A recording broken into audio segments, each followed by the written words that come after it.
Right, I'll make that 11. So if everybody's okay, we'll kick off. Good morning, everybody. Just firstly, just to let you know that we're recording the session. So if anybody does have any issues, just please do drop me an email afterwards. But it's just to make you aware so we can share it through our social channels and with any members that haven't managed to make it today. So my name is Laura Gage and I'm the Marketing and PR Manager at the North East Automotive Alliance. We are an industry-led automotive cluster based here in the northeast of England. We are also one of 4 partners working on the Supply Chain Northeast programme alongside RTC North, NEPIC and Generator. And Supply Chain Northeast, for those of you who are unaware, is a European funded programme which will work with over 800 businesses in the Northeast region to provide them with business support and help them unlock new opportunities in both existing and new markets. So today's session on understanding multi-sector marketing, communication and techniques.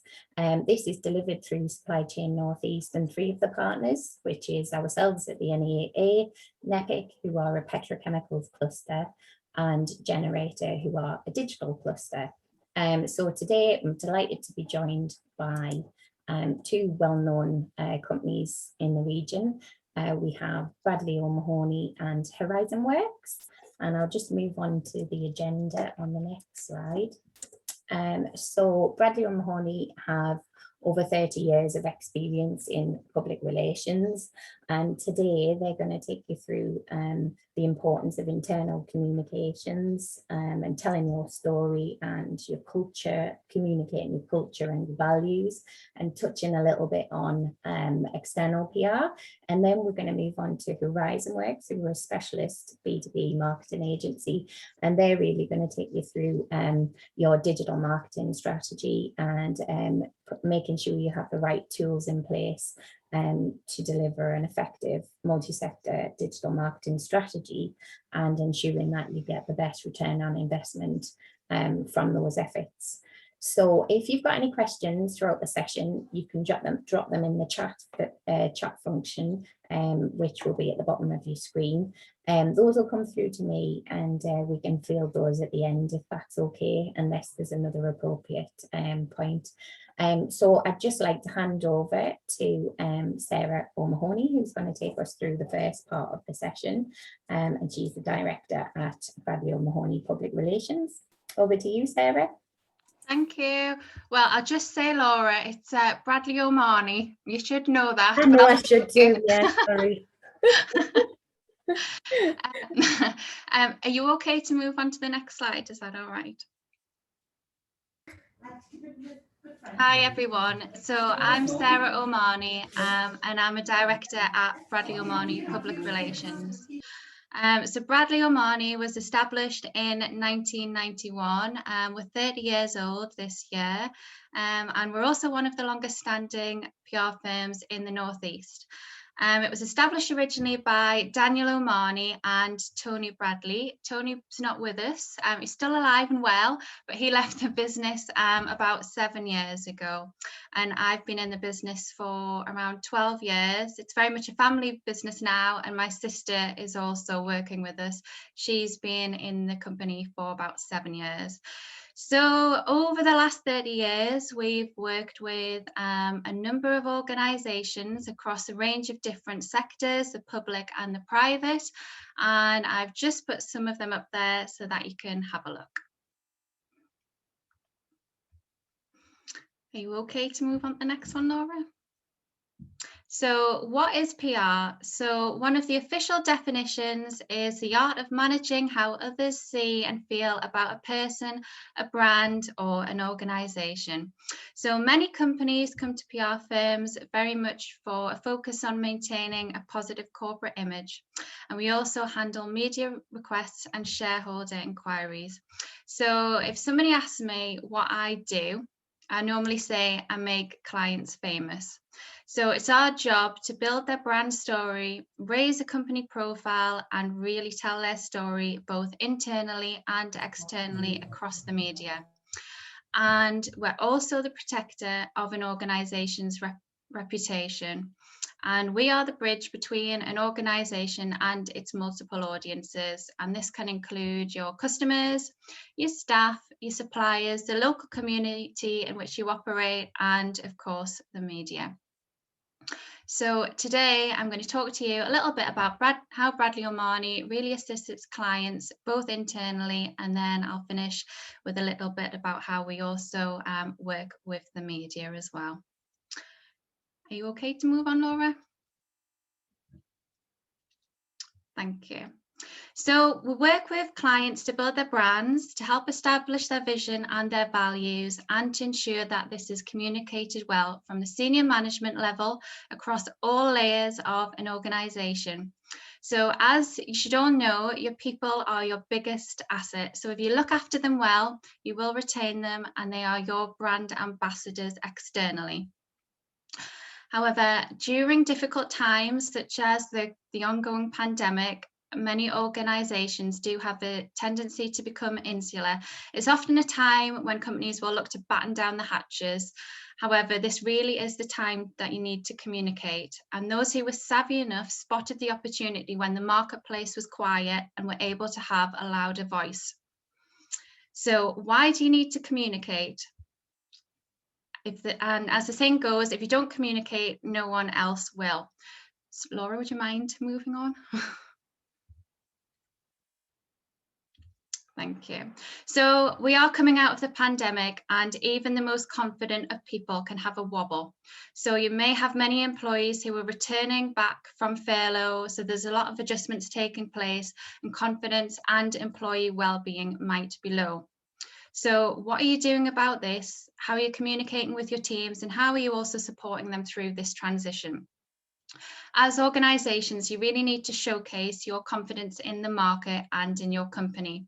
So how can you stand out? So not all companies will have a USP. Not all products are better than others. So what can set you apart? Well, it's your culture and it's your values. Laura, are you okay to move on? Thank you.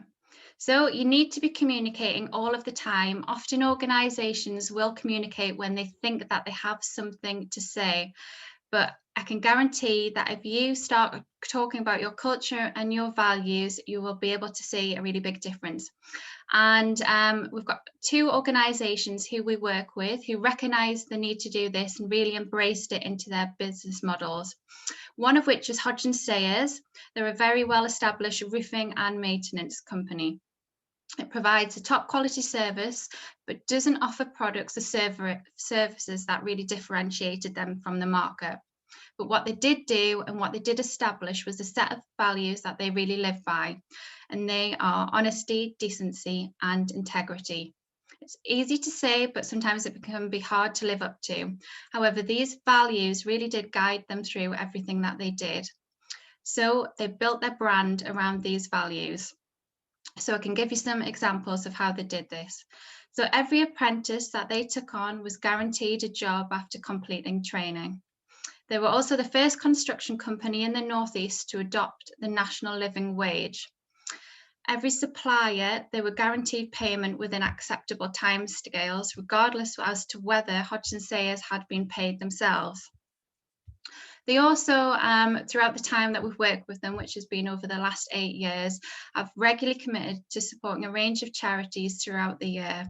And that can be anything from supporting the local food bank or well, they support Stanley Food Bank, and they also support a range of other charities that are spread across the Northeast. And they're also committed to sustainable practices across the business, and they recently introduced an electric car fleet as well across the business. So we really had the confidence promoting their values as they lived up to them. And as a result, in 2015, they also went on to win the British Chamber of Commerce SME of the Year. So they were a company and they're an example of an organisation who didn't have a unique proposition, but could stand out from the competitors because of the values that they'd really created and established, and they lived by them. And then we've also got HLA Services, who we recently started working with over the last 6 months. And they're one of the leading Northeast air conditioning and climate systems and temperature control specialists. Bit of a mouthful. But they were smart enough to identify that they could have a strong voice in the market whilst it was quiet during the pandemic. And they reckoned that they had about 6 to 8 months in their minds to really raise their profile. But they're an example of an organisation who are looking way into the future. And this is an SME that is going places. They're committed to the environment and the community in which they operate. Could I have the next slide, please, Laura? So how do you transfer all of this knowledge and all of the positivity that you're creating internally, externally?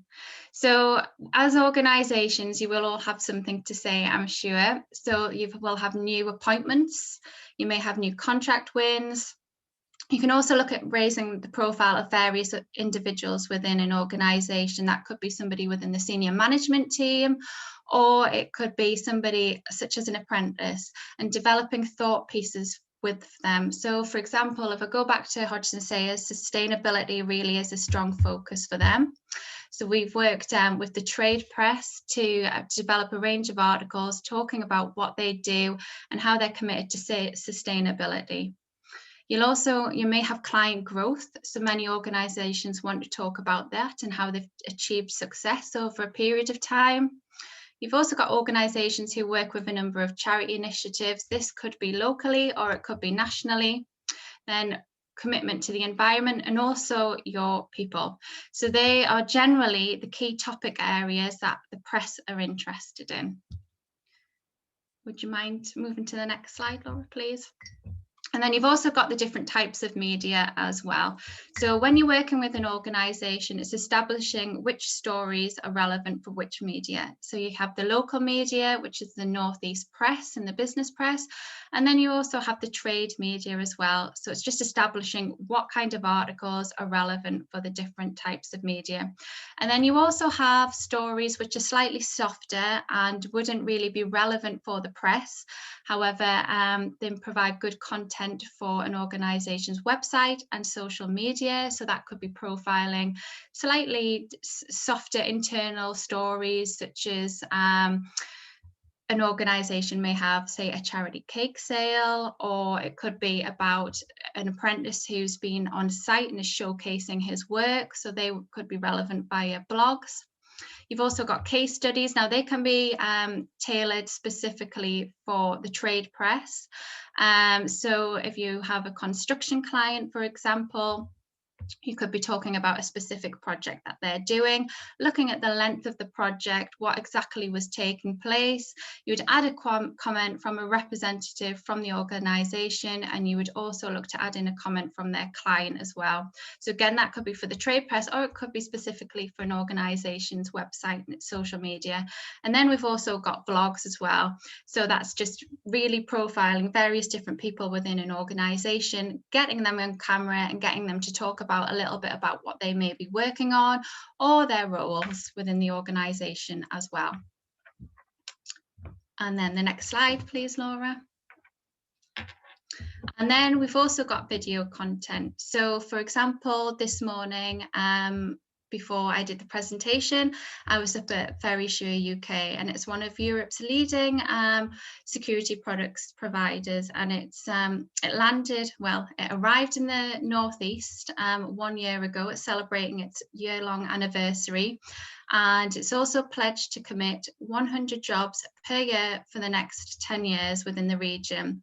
And just talking about this specific client, for example, so today we've got the media going along, and we've also got the Mayor of North Tyneside, and we've also got video content which is taking place. So video content is relevant for social media channels, so you can capture a whole host of things. So this morning you would capture the various people within the team talking about what's been happening over the course of the year, how they've recruited people, the type of individuals that they want to work for, and what they'll be looking to do going forward. You may want to capture something that's more project-led. So again, if you're working within construction or manufacturing, you know, it's always a good idea to include drone footage of perhaps a project that's taking place that can be captured over time, or it can go out on your social media channels and again on your website. Video, again, as most people will know, interviews with members of the team, interviews with clients, and celebratory events such as today's event over at Verisure. And also you might want to include video on a slightly softer way, whereby you're looking to go out into the local community. So organisations, again, may be working with different charities and in different areas, so it's always nice to just go out and capture that on camera. So that is some of the tips that I would give you with regards to video content. And in a nutshell, that's it from me today. So thank you for your time. And those are my contact details at the end. Thank you very much, Sarah. Thank you.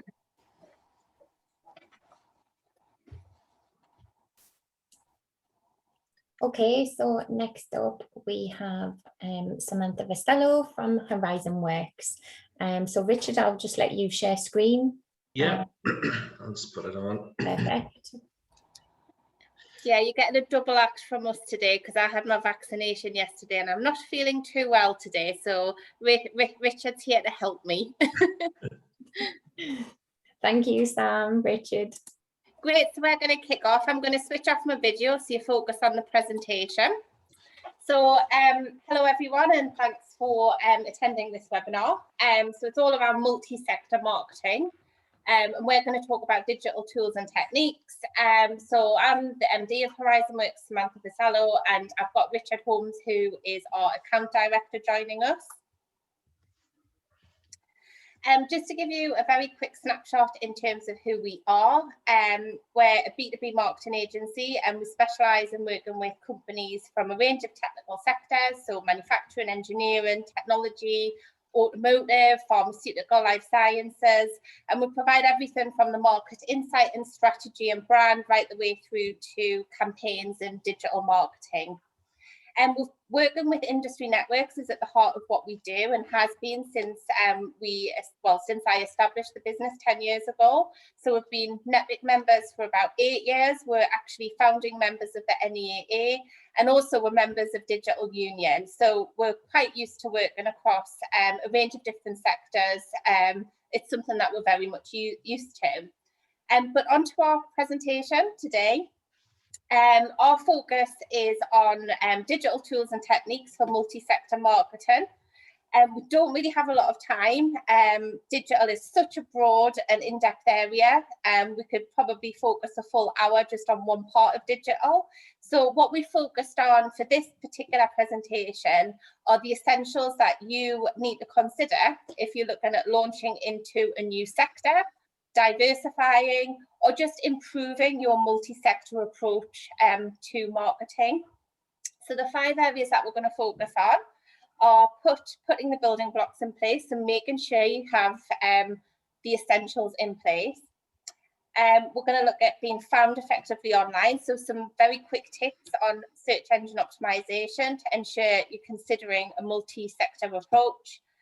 We're going to look at reaching out using digital tools, so how you can tailor social media to different sectors, how you can communicate effectively with email, so how you can focus your communications to your audience, and then last but not least, how you can integrate a lot of different digital tools together to implement some campaigns which will give you a good return on investment. So first things first, putting the building blocks in place. So there's some critical tools that you will need to put in place before targeting new sectors, or as I mentioned before, if you're looking to diversify into different areas. The first thing to consider is messages and content. It's really, really important that you make sure that these are very relevant for the sector you're looking to target and also its audience. You'll have your overarching messages and content for the business, which kind of gets across your ethos, brand, customer approach, very much some of the things that Sarah mentioned before. However, when you take a multi-sector approach, you need to make sure that messaging and content is really thought out and tailored to each sector you are looking to market into. So, for example, a key message to a business within an automotive industry is going to differ very differently to if you're targeting a company from the security or defense industry, mainly because the needs and requirements of your audience will be very different, but also you'll have different features, benefits, and USPs that will appeal to those different sectors. So it's really important that you think about what you want to say to those different sectors when you take this approach. It's also important to update your website with sector pages and relevant content and images, which will connect to your audience. And I know this may seem very obvious, but if you are embarking on a campaign to target automotive, for example, then you really need to guide your audience through your experience, your offer, and the credentials you have in that sector. So having a page that kind of showcases that is going to be critical to any sort of digital campaign that you embark on, and taking that multi-sector approach.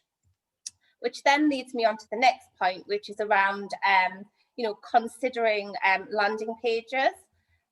So these are very relevant. These can be very relevant and targeted to the sector and audience. And I think if I was to describe what the big difference is between a standard content page and a website landing page, a landing page is a page on your website that is designed to convert visitors into leads.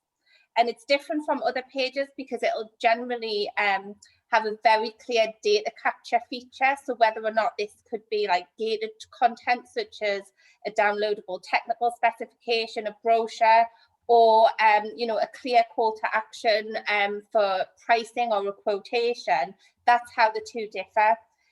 They're fantastic if you're looking to track visitors and to actually measure campaign success, and they're generally integrated with other digital channels such as email marketing.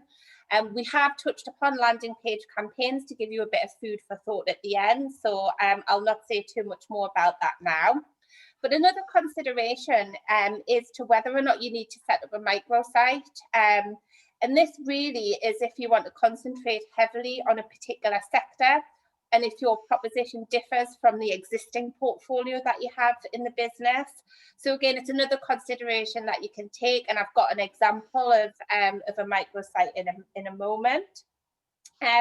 But a really important action is to make sure that you've got the right case study evidence to showcase your sector credentials effectively. And these are used clearly across your campaigns, because this is what your audience are going to look to in terms of validating how your credibility within that sector. So it's really important you think about the proof points, the case studies, the testimonials that you have if you're looking to target other businesses within that sector. So I've got a couple of examples which kind of brings that to life a little bit more. So the first one is, this is a company called Frank's Portlock. It's a asbestos management consultancy, and they provide a range of services from asbestos surveys, air testing, right the way through to water hygiene services. But the reason why I've shown this example is because they do operate across a whole range of different diverse sectors. So healthcare, retail, marine, and nuclear, all of which are completely different and have different requirements, different regulations, and different complexities in terms of how they deal with those sectors. So showing this cross-sector expertise is really important for Frank's Portlock, because they need to make sure that on their sector pages, and of course their landing pages for more targeted campaigns, they are really showcasing that information. So they've got tailored information that's relevant to their sector. They're actually showcasing what accreditation they have in those sectors, what technical specifications they work to, and of course, last but not least, the evidence, so the case studies that they've got to showcase their credentials in that sector. So that's a really good example there of how they've managed to do that effectively. I mentioned before about how you might want to consider a microsite. So this is a great example of that. So Xmesh Security is manufactured by the Expanded Metal Company, and they are renowned specialists in, expanded metal mesh solutions. But XMesh offers certified physical security solutions that meet, really high security and defense standards, which can be used in a range of different security measures.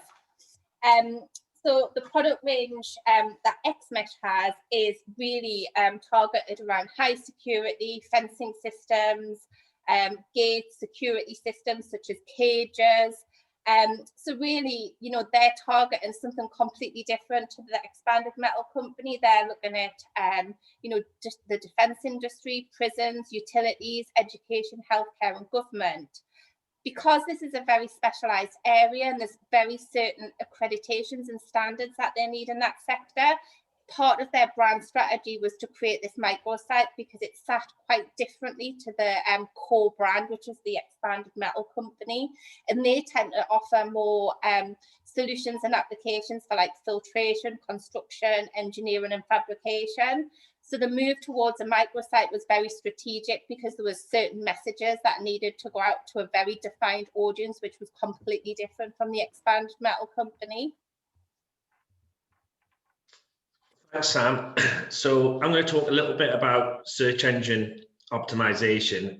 That could be an entire course in itself, but obviously we're limited on time. So just some pointers on it. So search engine optimization essentially helps you to be found in search engines like Google, and a good search engine optimization strategy and a long-term one, the aim of that is to get you onto the first page of Google essentially for the particular key terms that are relevant to your business and resonate with your customers. So if you're going to, as an example, add another product range to your website for a totally different sector to what you currently serve, then it's important to do some keyword research and look at what people are searching for in relation to those products and services online, and then optimize your content pages related to that product or service or sector in line with that keyword research. So sort of a good example, Sam mentioned the Expanded Metal Company before. So they've got a huge website which covers things like filtration, construction, barbecue grills, you name it, anything that metal mesh is used for. So obviously for those pages that specifically focus on one industry or one kind of need, if you like. So someone needs, a mesh for car body repair, for instance. The keyword research needs to be done in to say, right, well, what keywords are people looking for in that area and for that product? How are they going to get up the rankings in Google for that? It is a very long-term process. It's not overnight. It needs a strategy behind it, but at least doing some initial research when you start putting in new content into your website or changing existing content is important. It's a good idea also to sort of look at things like publishing regular sector-focused content and blogs that link to your keyword research as well. And sometimes it can be blogs based on, a typical question that someone might put in online. So as an example, one of our clients, Cellular Solutions, to do telecommunications, one of their blogs is, pretty much about when the ISDN switchover happens. So the question of the blog is, when will the ISDN switchover happen? Which is what people are typing into Google. So then you can create a blog around that, which helps to promote your products. Also important to think about your visitor journey to the sector page and consider your calls to action. So if you're on the front page of the website, how easy is it for people who are from a particular sector who need to be directed to a product or service that relates to that sector? Might be automotive, might be chemical industry, might be construction. But if they go onto your homepage, is it obvious to them where they need to go for the products and services that relate to them? That's very important to consider that. And Google Console and Google Analytics the packages which will give you insights and data into things like your keyword and sector page performances. So they'll help you find out what keywords are bringing people to your website at the moment, and how your sector pages are performing, and how your product pages are performing. And you need a Google account for that, but your sort of website developer will be able to help you with that as well. So just on the next page, it's important, you know, obviously if you're reaching out using digital tools, firstly, you really need to research and identify the most appropriate social media channels for your audience. So typically LinkedIn is very good for B2B. Facebook and Instagram more suitable for B2C, but not exclusively. It depends what your audience is. So, you know, look at your target audience. What social media are they most active on? What are they using the most? And that will give you pointers in terms of where you need to be going. You know, you might only have the resources to really do one channel well. So it might be that's LinkedIn, or it might be that's Facebook. Good idea as well to research what hashtags to use, and what type of content engages your target audience. So are your target audience wanting really technical articles, white papers, blogs, guides, that kind of thing? Is that what they want, or do they want video content, as Sarah was talking about? Do they want you know, more image-led content? Is that going to relate to them? All depends really on who your target audience is. But it's important to sort of have an understanding of that before you go out and do social media. It's important as well to create a content plan to ensure what content you're putting out on social media resonates with your audience and has the right tone of voice, and tailor it to each social media platform as well. It's also worth on LinkedIn, if you've got a LinkedIn company page, it's worth, if you're wanting to sort of serve multiple sectors, to consider company showcase pages. So they're kind of like offshoots essentially from your main company page, which might just focus on one product or one service, and you can kind of compartmentalize your products and services for a particular audience on those pages, and then drive traffic, you know, to those pages. You can also use LinkedIn groups relevant to your sector as well. If you do a bit of research, there's lots of LinkedIn groups related to, you know, chemical processing, biopharma, electric vehicles, lots of discussion groups on those, and publish thought leadership articles on LinkedIn Pulse. Again, Sarah was talking about the importance of things like thought leadership and blogs. LinkedIn gives you an ability to do that through the Pulse platform. And also use a variety of content as well, you know, infographics, videos, animations, photography. All of those sort of things can help bring your digital channels to life. Just an example of a company page and a showcase page. So on the left is the Expanded Metal Company's company page, and on the right is the X-Mesh Security page, which is a showcase page. Look very similar. As Sam said before, there's a main Expanded Metal Company website and an X-Mesh website, and the LinkedIn presence reflects the difference between the two divisions. And Divine Chemicals, it makes a specialty chemicals company based in the Northeast that we work with as well. So you can see on the left how they brought their LinkedIn posts to life with really colourful graphics that we've done for them, and really kind of high impact kind of messaging and imagery, and that relates to the brand that's been used on the website, as you can see on the right. So there's synergy between the two, but it helps push the brand identity, helps reinforce that, but also it's something that people can look at, and it catches their eye on LinkedIn on the feed.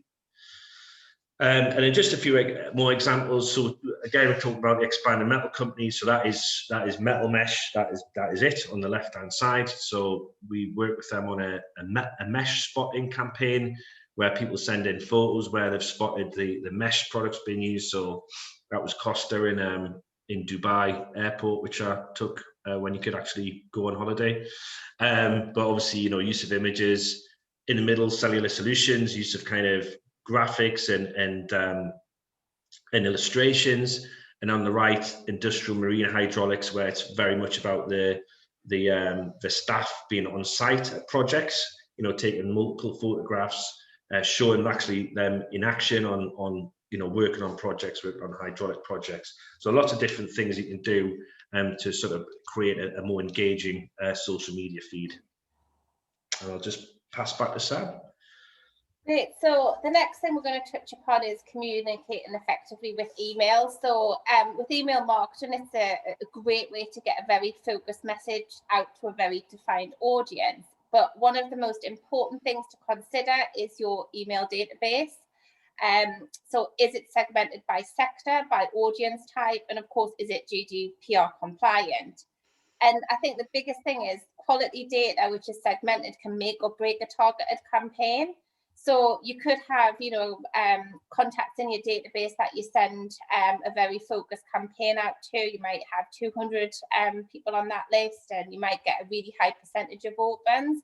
But it's really useless if actually the database is only like 5% that are actually relevant to that segment. So it's really important that you think about your data before you embark upon a highly focused sector campaign. But also make sure you tailor email templates, so you don't just use the standard company one, you kind of make it a little bit more relevant for the sector. So make sure the design, the images are relevant to the sector. So for example, don't use a chemicals industry image if you're targeting a tier 1 automotive supplier. So again, put the time investment into making sure that the design is relevant. But also consider your approach to email as well. So, you know, an example for e-shots, this is a great way to get a product promotion out to, you know, a really defined audience and sector related content. E-newsletters tend to be more company wide, as in, you know, general information about a business. And again, I've got an example of that. But really consider e-shots if you're looking at, you know, a very sector targeted approach, because it can work really effectively. But with that, and as Richard mentioned, you know, previously, it's really important that whatever content you put in there, it's engaging, it resonates with your audience, and it grabs their attention. So use images and graphics that'll bring your email campaign to life. But also, you know, consider the subject line. What's going to grab the attention of your of the recipient? Because if the subject line isn't thought through, they might not even open the campaign. So there's a lot to consider there, and just make sure that that subject line is really highly relevant to the audience. But also think about the recipient journey with your e-marketing campaigns. Like, why should they open it? What's relevant to them? What do you want them to do? And think about the story that your e-shot tells, so the flow of information. But of course, call to actions. What do you want them to do after they've read it? Do you want them to go to your website? Do you want them to inquire about something? What do you want them to do? So it's great sending out the email campaign and getting the great stats on how many people have opened it. But fundamentally, it's a lead generation tool. So you need to think about what you want your audience to do. So we've got a couple of examples to show you. We've used Xmas because obviously we've talked about it before, so it's quite relevant. But this shows like a very basic product launch e-shot for the security industry. It was targeted at facility managers and security contractors, very high level in terms of what the product is and its you know, accreditation and specification. You know, high level information on the e-shot itself, but also what it does is it links you back to the website, and on the website it has a product demonstration video, and it's got a downloadable technical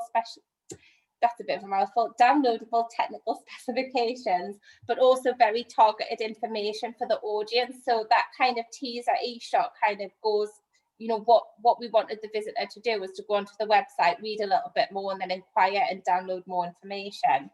So the next example is completely different again. This one is for FERA, which is the Food and Environmental Research Agency, and this e-shot shows a promotional campaign to highlight testing capabilities for producers of veterinary medicines. It was really important that they conveyed the full range of the different testing services that were on offer, and made it very easy for people to click through to the website to download other technical information. It was really important as well because of the subject matter, that it wasn't technical, it was visual, and it kind of had a very clear call to action. So you'll see that from the limited text that we've got for each of the different applications. So the next example we've got is, as I mentioned before, like this is obviously chopped up into 4, but it is obviously it would flow all down. But this is a standard company newsletter from the Expanded Metal Company. So they actually structure it and send it out each quarter. So again, think about in terms of your approach. Is it monthly? Is it you know, every quarter? Are you going to do it every other month? But this is something that they do in a consistent way. So there'll always be a company announcement, there'll always be a product update, there'll be sector case studies, and they use it very much for cross-selling of different complementary services and products across the business. But it also provides a wider picture of what the company offers across their database as well. So again, standard company communications can also be tailored cross sector. It's that 80-20. You know, you've got customers who can probably buy a lot more from you. So what this aims to do is actually cross-sell all of the different areas of the Expanded Metal Company. Thanks, Sam. So I'm just going to talk a little bit about integrating digital campaigns. So, you know, we've been talking about these digital campaigns, whether it's social media, e-newsletters, e-shots, etc., SEO work. They lead people to your website, so you need to ensure that your website journey will get them to where you want them to be. Sector-focused landing pages, Sam spoke about them earlier, but they can really enhance your campaign. So they should have relevant content and clear calls to action. So once they're on the page, what do you want them to do? Do you want them to download some content? Do you want them to download a brochure or a technical spec? Do you want them to give you a call? Do you want them to fill out a form or a survey? You know, what do you want them to do when you're on that page? It's important to note as well, content is really at the heart of digital campaigns and it drives the entire process. So upcycle and repurpose content. So, you know, if you've got a press release going out there on a new product, can you turn that into a case study? Can you turn that into a landing page? Can you break that up into great sort of social media content and posts? Think about, you know, what you're going to do with a piece of content, you know, whether it's a video, an infographic, a blog, or a news release, and how you can spread that throughout your campaign and use it effectively. Really important that content is adapted for each channel as well. So you might, you know, if you use, say, LinkedIn and Facebook, you might have a slightly different tone of voice for your Facebook audience to your LinkedIn audience. Thinking about who's going to be reading those posts, what kind of job roles they're in. Are there two different audiences, or can you tweak a story? You know, for instance, on a CSR, you know, thing, or environmental work. You know, that's what Sarah was talking about.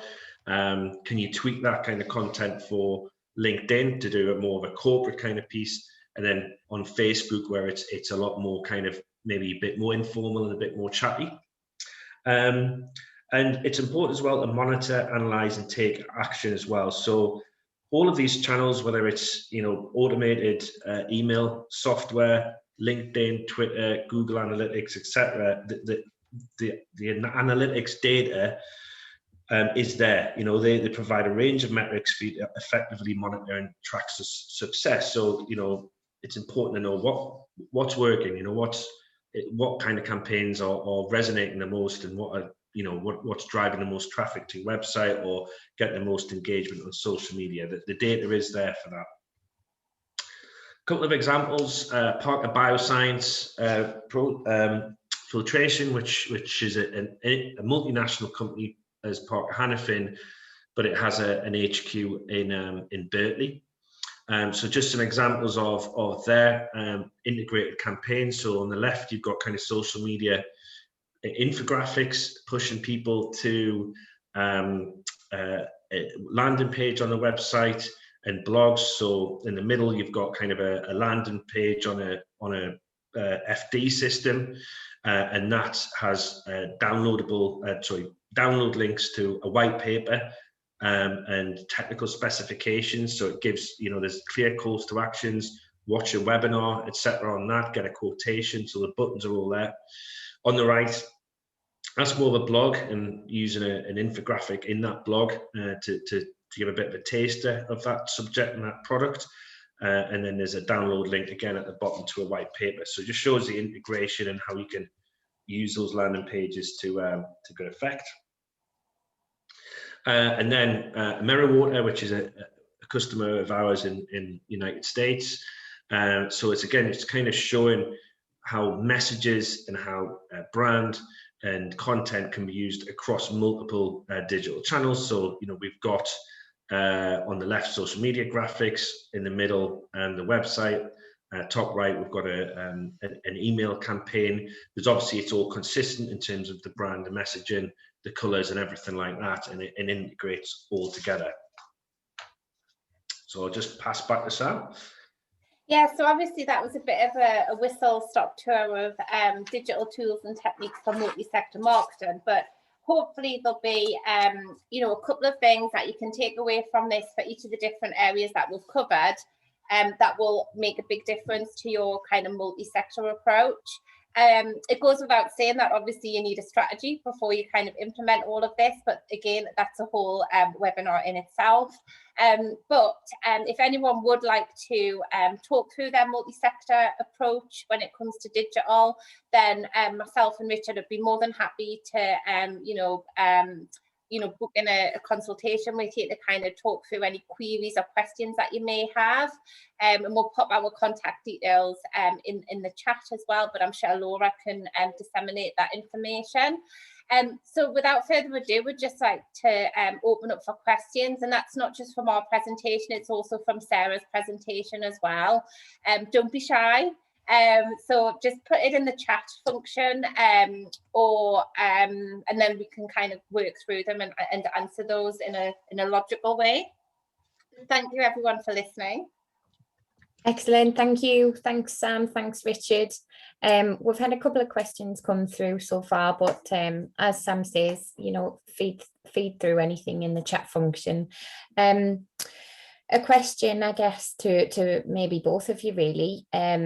How can we measure the improvement from PR activity? Is there a particular KPI or any advice on that? Do you want me to go? Yeah, it's your yeah, so it can be difficult to measure PR because it's often something that you can't see. The way in which you'd measure it is really, it's about storytelling, and it's about brand building, and it's about working with a client on a journey. So, and it's about accumulating, I guess, coverage and news stories, so you can monitor it and evaluate it that way. But really, I mean, PR isn't a one-hit wonder. It's really a long-term journey, and you've got to build that relationship with the client, and you've got to build their story. So over time, we'll start to see more about a particular organization in the press or in the media or on social media, and I suppose that really is the best way. It's building a profile and building a presence for them, rather than saying, right, we've got this piece of coverage, how will I evaluate it? It's a long-term journey, and it's a process really. That's probably the best way that I would describe it. Yeah, I mean, I totally agree with that, Sarah. I think some of all of our clients who do PR, they have completely different metrics because their objectives for delivering a PR campaign will be completely different. So I guess if you look at things like that, you might want to look at to kind of measure the success of potentially a press release that goes out or an article, rather than looking at what traditionally people did, like circulation and stuff like that. Look at sort of well, what key messages went out there? Were they the right key messages about your business? Because that's a good measure as to whether or not you've been featured in the right way.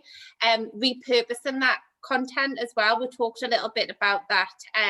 So again, PR has a role in terms of dealing with the media, but then how far has that bit of content gone? So has it been reached out effectively on LinkedIn? Have you been able to repurpose it for other sort of digital channels? So there's lots of different ways that you can kind of you know, from what Sarah said in terms of the brand profile, then look at how you can start measuring the reach, I guess, of that content as well. Yeah, I guess it is a difficult one, isn't it?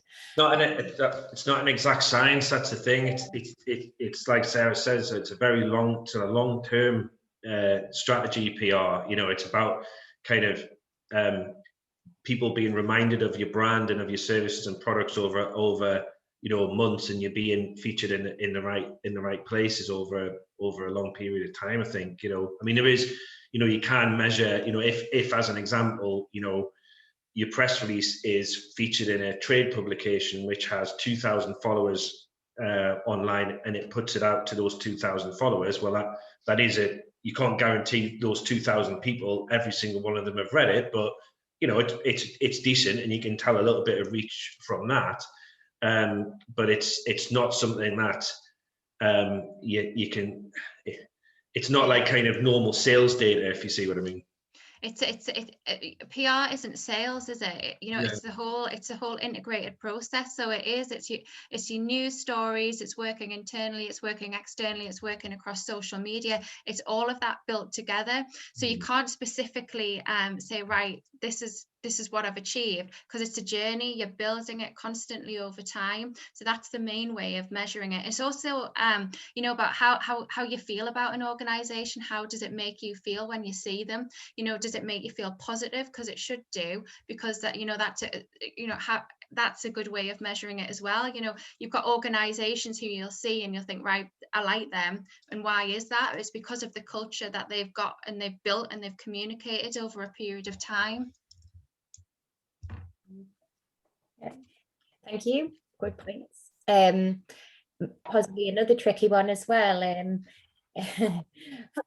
From your experience, is there an ROI figure that a company can expect from a professional marketing approach? And I guess that might be more focusing on more the campaign side, I guess. But again, that is so varied as well, isn't it? So it's a difficult one to...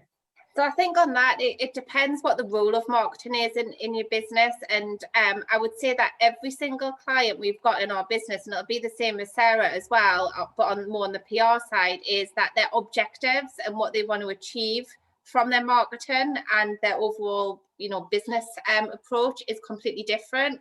So we have separate dashboards that we work to for every single client, because the metrics that they're looking for and the targets and the KPIs that we work to are all completely different. So it is dependent on each business, and then from that you can work out what the return of investment is. You know, I don't think there is an industry standard, because every business is different in terms of, you know, if you do this sort of campaign you should get X, Y, and Z. I think it's a little bit easier on consumer marketing, but when it comes to B2B, it is quite different and it's more focused on the business. I don't know if you want to add to that, Rich. Well, yeah, I mean, I suppose it again just depends on what the objectives are. So if your objectives, you know, are, as an example, you put out a marketing campaign and all you want to do is secure one order from a very high value customer, and that one order can keep you going for 2 years as a result of that press campaign. Or it might be, you know, as an example, you might, you know, we've done work for Advanced Northumberland on the business parks and stuff, and you know, it might be about attracting investment into those business parks, as an example. You know, just one investor or one big customer can mean can be the target. Other companies, sorry, I'm struggling a bit. Other companies might be right. We need to sort of, essentially, the idea of this marketing campaign is to knock our competitors off the first page of Google, and so we can sort of gather that together. So it just totally depends really on what your objectives are. I mean, Sarah, I don't know what you think about that, but yeah, I mean, I would agree. You know, I suppose for us, it's about, yeah, I guess how do you measure it unless you're working with the organisation who say specifically, right, we want to be in, say, this paper, we want to be at the top of this Google ranking, then you look at the ways in which you go about it and then deliver it for them. But in terms of you know, it's so difficult, really. It really is client dependent and what they want to achieve out of the campaign, really. And in terms of press coverage, well, if you've got your client you know, repeatedly within the press, and you again going back to that brand and that journey or that campaign, and you're building it all the time, and you're reinforcing the message, and you're increasingly heightening the profile, well, that to me really is return on investment. I mean, if you look at an event, I mean, obviously we can't do big conferences and expos at the moment, but you know, so say you know, if you invested a couple of grand in an event, so that would be like your stand, your staff's time, your travel time to the event, maybe some accommodation, something like that. You'd sort of hope that you would get enough leads on it to follow through with to secure a lead that would maybe at least cover your costs for that event. But the flip side of that is, you know, are you going to get that the next day after the event? Probably not. You know, maybe you'll get the conversations going. It might cement a relationship with someone that you've been building up, and it might help to sort of strengthen that. So a year down the line, they'll have another conversation with you. As Sarah says, it's, you know, about talking about your brand profile and your identity and things like that, and just being seen at the right events and associated with your industry. So again, that is a difficult one. I mean, great if you can go to an event, spend $2 grand on it, and the next day you get a $3 grand order. You know, fantastic. That's decent ROI. You know, but it's again, so just a touch point on a longer term strategy, really. I guess the other point as well is you don't know what you don't know. So what is the actual cost to your business for not making that investment as well, and not making that investment, because sometimes it's just being seen is what you need as well, and having that visibility, isn't it? And if you're not there, somebody else is. So you might lose out on that opportunity, and a competitor wins. Yeah, I think on that as well, I think that's why it's so important that when you kind of refresh your strategy on a yearly basis, you conduct that marketing review, which is basically assessing what's worked, what's not worked, what's, you know, been a key driver in terms of lead generation in your business, and kind of reviewing all activities. So the year after, you've got a benchmark to work towards. And I think that's really important as well. And another factor that you need to consider when measuring the overall success of like different elements of your marketing. And going back to the events as well, that is where, you know, sort of business development comes in as well. So we're really supporting the business development people within the organisation with the correct literature to go out to the media, to go out to the potential trade press, to go out on the website, to go out on social media. So it's very much, you know, people working hand in hand. Yeah, I totally agree with that, because I think a lot of the clients that we work with, it's very similar to yourself, we're working with their sales team. So actually the objectives and the KPIs, it's not just about having standalone marketing ones now, it's about having blended sales and marketing objectives that work hand in hand and work for each other. Because, you know, we could do the best digital campaign with the landing page, e-marketing, whatever, but at the end of the day, it needs that follow-up and it needs that sales interaction at the end, and it's that kind of flow from marketing through to sales. So that's why it's so important that the two work together. And I guess it's easier to measure like sales activities and what's worked, but that's why you need to kind of work hand in hand. So I totally agree with what you said there, Sarah. You need to take a bit of a blended approach with that. Yeah.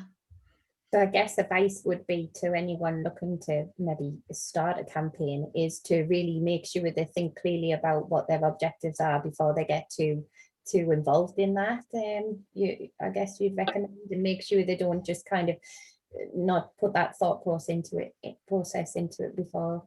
Yeah, I think when putting your strategy together, I think there's two things. I think taking a sector approach, that's a very high level strategic decision that would be made by a business in advance, but, you know, product related kind of targeting may come from the sales team, which is why it's important to kind of work with them and their kind of objectives in terms of what they're working to.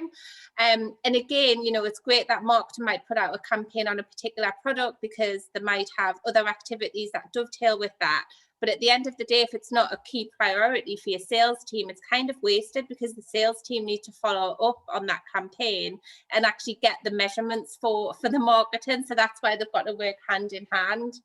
I think some of the just to touch upon what you said, Laura, as well about you know, the people's strategy and things like that. I mean, sometimes, you know, we hear people say, oh, well, I put an advert in such and such a trade magazine and I didn't get anything back, you know, and they'll have spent £1,000 on it, but they haven't done anything else other than put an advert in a trade mag. So they haven't done any social media around what the advert was talking about. They haven't done any PR around it. They haven't put a landing page on it.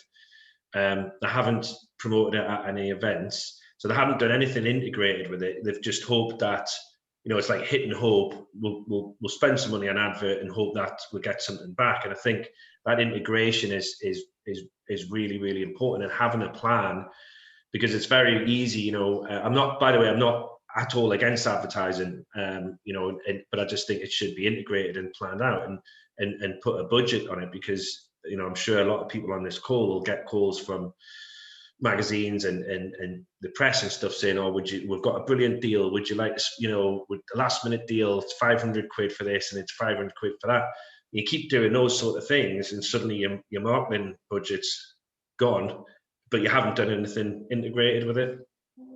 Yeah, I think as well, you know, it all goes back to the type of campaign as well. So, you know, with PR as well, you have so many different kind of sort of variables that you're working with. So you could have an issues management campaign, you could be trying to prevent a building from being built, or you could be for the building. So you're very much working behind the scenes, you're working with the journalists, you're identifying local MPs, you're working closely with different stakeholders, and then so you're slowly behind the scenes building all of that media presence up. So if you win that campaign, well, how do you measure it? It's part of that journey, isn't it? Really, it's what you're doing behind the scenes to kind of get to a certain result. Yeah, absolutely. Brilliant, thank you. Any more questions from anybody? We've had a few things come in from people asking if they can have copies of slides or anything like that, which, if you're okay to share that, we can send those out in PDF format afterwards. If that's okay. No more questions? If not, then thank you, Sarah, Sam, Richard. We really appreciate your time. It's been a great session, very informative, a lot to take away. And as always, we always appreciate your input. Thank you very much. Anybody who is interested in looking further into the Supply Chain Northeast programme, then after this session we'll also send you some further details and information on that and how you can get involved. So I thank you from the NEA, thank you to NEPIC, and thank you to Generator for coming together to put this in place. So thank you and have a good day, everyone. thank you. Thank you. Bye. Thank you. Bye. you.